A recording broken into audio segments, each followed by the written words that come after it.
first question we always ask when somebody calls us. Is the green light or is the red light on? And how long has it been sitting there? We had a call just recently and the unit, unbeknownst to us, hadn't run in 3 weeks. That was my first question. How long has it not run? Well, it was 3 weeks. So the end result was, because of the fact that that thing sat there cooking that oil, when I opened it up, what I found was that atomizing nozzle was completely clogged. I mean, it was solid, and there was carbonization all around here where this thing continued to try and start, because they reset it over and over again. There was oil laying in the furnace and so forth, just because of what I described, because you had this carbonized oil which clogged everything up. So that's one of the first things we're going to look at, when we show up. Is, okay, is everything clogged up in the unit because it's been sitting there with power on it for 2 or 3 weeks? That's the first place we're going to look. The second place we're going to look is we're going to try and start the unit up, and if the pump is running, we're going to look at this gauge right here, which is a vacuum gauge. And you see the red portion of that vacuum gauge. Well, if it's down there in the red portion, that means it's pulling way too much vacuum. There's a good chance that either that strainer is clogged right there, that canister type strainer, or on the suction side of the pump, there's a foot strainer down in the tank.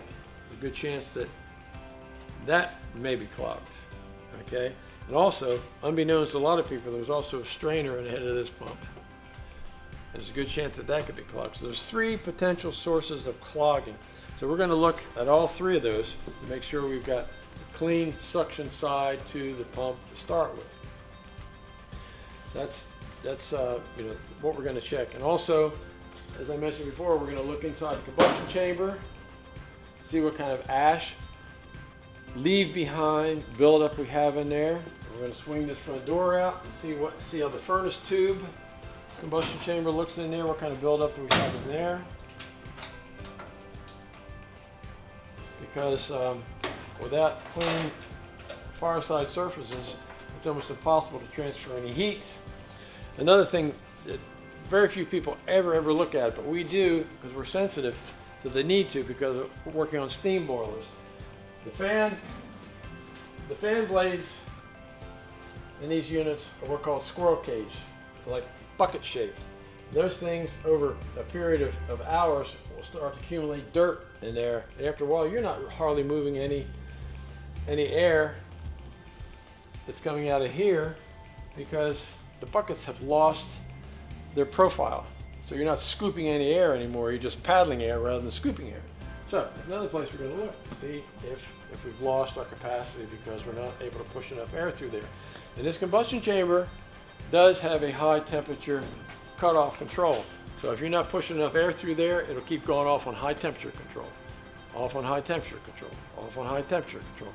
And then that's why it's cycling on and off and on and off and on and off.